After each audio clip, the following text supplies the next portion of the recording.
Hello friends, welcome back to my recipe channel. आज आपण पाहूयात पालक भजी। मस्त कुरकुरीत होणारी टेस्टी पालकाची भजी करूयात। आपण अनेकदा पालकाची भाजी, आमटी, पालक पराठा किंवा पालक पुरी खातो। तर आज आपण पालकाची मस्त टेस्टी भजी पाहूयात, ते पण अगदी झटपट। यासाठी लागणारे साहित्य बघूया। मी इथे एक मोठा बाउलमध्ये पालक घेतला आहे। पालक अगोदर स्वच्छ धुवून घ्यायचा आहे आणि नंतर अशा प्रकारे चिरून घ्या।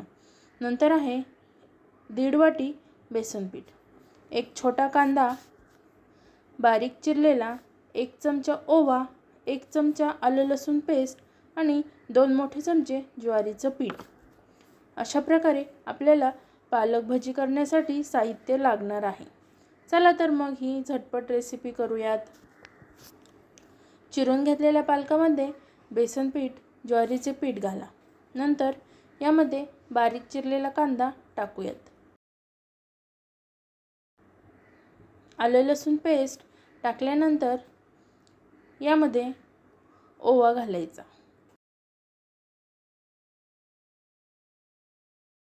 तर ओवा अशा प्रकारे हातावर थोडासा क्रश करून घेऊया। हे सर्व साहित्य मिक्स करून घेऊ। नंतर यामध्ये थोडं थोडं पाणी घालून हे मिश्रण तयार करून घेऊया। जेवढे लागेल तेवढेच पाणी येथे वापरायचे आहे।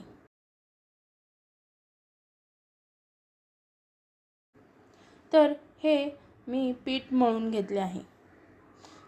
सर्व साहित्य अगदी व्यवस्थित मिक्स झालं आहे। आता यामध्ये अर्धा चमचा हळद घालूयात। त्याचबरोबर 1 चमचा लाल तिखट आणि 1 चमचा मीठ टाकून व्यवस्थित मिक्स करून घेऊया। आता हे मिश्रण तयार झाले आहे।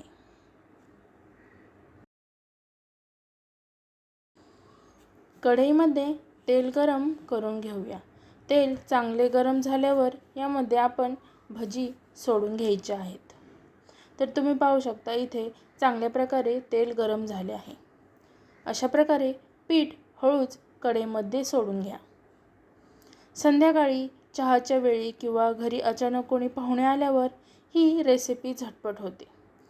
पालक हा पौष्टिक आहे। पालकामध्ये vitamin A, B, C, E तसेच प्रोटीन आणि आयर्न असते। पालक अत्यंत गुणकारी आहे। आपण सगळ्यांनीच पालक खाल्ला पाहिजे। एका बाजूने पालक भजी तळून झाल्यानंतर दुसऱ्या बाजूने छान कुरकुरीत होईपर्यंत ही भजी तळून घ्या। एक 5 ते 7 मिनिटांनंतर ही कुरकुरीत भजी तयार होतात। 5 ते 7 मिनिटे ही पालक भजी तेलामध्ये तळून घ्या।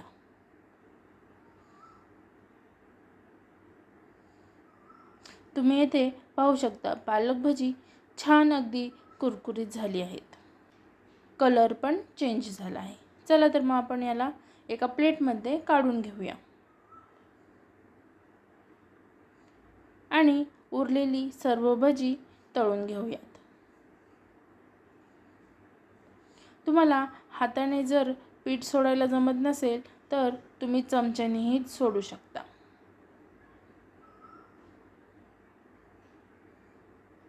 दोन्ही बाजूने छान क्रिस्पी होईपर्यंत ही भजी तळून घ्यायची आहेत।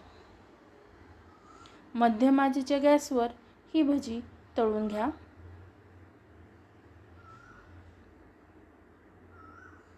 अशा प्रकारे आपला इव्हिनिंग स्नॅक्स तयार आहे। पालक भजी चहाबरोबर खूप टेस्टी लागतात। तसेच तुम्ही पालक भजी सॉस बरोबरही सर्व करू शकता। अशी मस्त टेस्टी आणि क्रिस्पी पालक भजी नक्की करून बघा।